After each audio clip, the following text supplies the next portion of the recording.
स्वागत छ सबैजनालाई मेरो मिनी ब्लगमा। आज म एभरेस्ट बेस क्याम्प जाने बाटोमा पर्न गएको डिङबुची गाउँबाट देखिने थोरै भ्यूहरूको बारेमा तपाईहरुलाई भन्नेछु। यो चाहिँ तपुची हिमाल, त्यसको पछाडि चोला छ। यहाँबाट माथि चाहिँ नागार्जुङ पिक जाने बाटो पनि हो। यो माथि चाहिँ नागार्जुङ पिक भन्छन्। गोरखसी र यो नागार्जुङ पिकको हाइट चाहिँ बराबर छन्। त्यही भएर विदेशी गेस्टहरू चाहिँ यहाँ 2 दिन बस्छन् डिङबुचीमा। यो माथि आएपछि आउन जान्छन् अनि तल झर्छन्।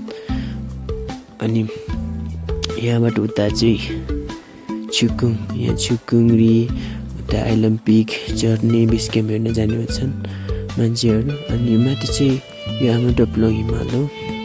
यसको फेदमा चाहिँ बनाना लेक छ। अनि अस्ति एउटा मैले भिडियो पनि पोस्ट गरेको थिएँ यो बनाना लेकको। अनि यता चाहिँ थाम्सिरको खाङ्री भन्ने हिमालहरू छन्। यो मुनि चाहिँ तल नान्चेतिर